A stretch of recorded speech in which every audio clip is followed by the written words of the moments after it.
Masuk. Ayo teh, silakan duduk. Ayo teh, silakan. Namanya siapa? Asal dari mana? Sama silakan diceritakan masalahnya apa.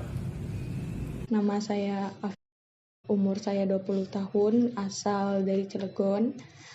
Masalah saya yaitu saya sering tidak diperbolehkan untuk ikut organisasi, susah untuk mendapat izin jika ada kaitan urusannya dengan organisasi. Oh, masalah kamu itu orang tua kamu nggak izinin ke organisasi, gitu. Ya, Jadi apa faktor yang membuat orang tua kamu nggak ngebolehin kamu ikut organisasi? karena ada faktornya, ada yang mendoktrin, ada yang bilang ke orang tua saya kalau organisasi itu mengganggu kegiatan kuliah, kegiatan belajar lah.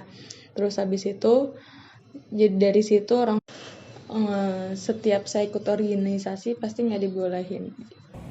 Oh, kalau itu sejak kapan orang tua kamu nggak ngizinin kamu ikut organisasi? Kalau izin-izin gitu, sejak dari SMP sih kayak gitu tuh. Selalu enggak kayak gitu. Tapi kalau saya lama-lama gitu ya selalu dibolehin aja rongnya mah. Cuman ya awal-awalnya doang yang enggak, tapi kalau kesana-sananya mah dibolehin gitu. Mungkin nggak dibolehinnya kayak orang tua saya nggak open minded ya mungkin kalau tentang organisasi kayak gitu. Jadi mungkin waktu beliau sekolahnya nggak ikut organisasi entah apa saya kurang tahu, jadi ya ke sayanya ya nggak dibolehin juga gitu. Selain faktor yang saya sebutin tadi, ada faktor yang lain juga yaitu dari fisik saya yang lemah, yang gampang capek, jadi yang nggak dibolehin juga buat organisasi. Ada salah satu contohnya saya waktu itu pernah mau ikut, itu bapak saya langsung nyautin, itu alirannya bener gak katanya, itu takut gak bener katanya, ini udah nggak usah katanya, takut kamunya malah menyimpang gitu. Dari tidak diperbolehkannya saya ikut organisasi gitu kan, itu yang membuat saya sering bohong gitu tuh, kalau misalkan ada kumpulan saya bilangnya ke rumah temen tapi ternyata saya kumpulan, kadang kayak gitu sih, melakukan kegiatannya dulu jadi nggak izin biar menghindari tidak dibolehkannya ikut organisasi. Mungkin sebaiknya kamu lebih intens lagi berbicara ke orang tua kamu, atau kamu bisa membuktikan bahwa organisasi itu tidak menghambat dan tidak menyimpang ajarannya gitu, dan tidak menghambat pembelajaran kamu. Dan bisa ketika kamu di sela-sela saat santai gitu, atau saat yang bersama orang tua kamu bisa mendoktrin ulang bahwa organisasi itu ya tidak menghambat, sehingga sekarang kan kata kamu, ibu kamu udah mulai membolehkan, udah mulai mengizinkan gitu kan ya. Ditambah lagi dicari apa yang bisa membuat mama kamu itu dulu gitu. Kalau misalnya kamu dari omongan-omongan kamu, pengertian-pengertian dari kamu itu membuat mama kamu luluh, ya ditingkatkan lagi, diintenskan lagi.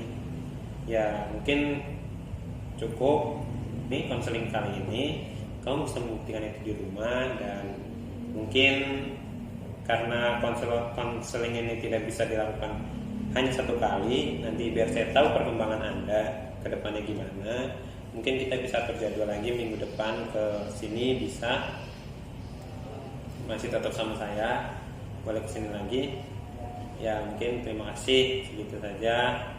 Jika ada yang mau diomongkan lagi boleh di lain waktu, silahkan. Cukup ya, mungkin tadi itu sedikit video dari klien. Kalau misalnya dia itu, jadi ceritanya dia itu orang tuanya tidak mengizinkan dia untuk berorganisasi karena doktrin dari seseorang yang mengatakan bahwa organisasi itu sesuatu yang menghambat pembelajaran dan juga membuat dirinya bisa kesakitan. Ya, dikarenakan doktrin itu, jadi si orang tua dia itu percaya kalau misalnya yang namanya organisasi itu untuk menghambat laju pendidikan dia. kemudian juga memporsir kesehatan dia, karena emang dari tubuh dianya itu yang udah sakit-sakitan. Jadi daripada nanti nambah ngedrop, mending gak usah ikut organisasi. Dan walaupun dia udah bilang ke orang tuanya kalau dia tuh udah memberikan pengertian yang benar apa manfaat dari organisasi tersebut dan ya lain sebagainya, sampai pada waktu itu dia juga katanya pernah ingin masuk suatu organisasi yang tidak disebutkan namanya di sini karena tidak boleh menyebut merek. Dia tuh ingin masuk sebuah organisasi, tapi orang tuanya tuh langsung bilang itunya organisasi aliran dari mana, udah apa alirannya bener enggak, takutnya ada penyimpangan seperti itu. Jadi ya untuk menjaga-jaga, ya namanya juga orang tua ya, untuk menjaga anaknya, jadi mereka ya tidak tahu menahu, akhirnya nanyanya yang macam-macam gitu karena emang doktrinnya. Jadi kurangnya pemahaman dari orang tua, dan situ tugas si klien adalah, tugas si konselor adalah memberikan pengertian yang lebih intensif kepada si orang tua tersebut kalau misalnya begitu. Dan dia juga harus membangun hubungan yang lebih intens dengan si orang tua agar orang tua ini lebih percaya dengan omongan dia. Selain itu, sebagai bukti juga dia harus bertahan lebih kuat ketika berorganisasi dan yang lainnya. Dan dia juga harus kuat mental ya untuk belajar supaya tidak terbukti bahwa organisasi itu membuat seseorang akademiknya jelek begitu.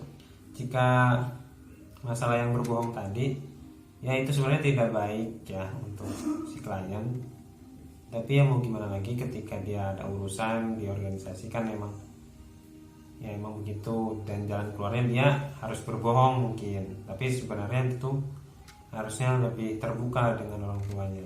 Orang tuanya diajak diskusi segala macam, diomongin gitu seperti yang saya bilang tadi. Ya mungkin itu saja dari sesi konseling tadi. Ya mungkin cukup sekian dari saya, kurang lebihnya mohon dimaafkan, dan semoga bisa menjadi pembelajaran untuk semuanya dengan kasih menggerakkan hati, dengan hati menggerakkan tangan. Wassalamualaikum warahmatullahi wabarakatuh.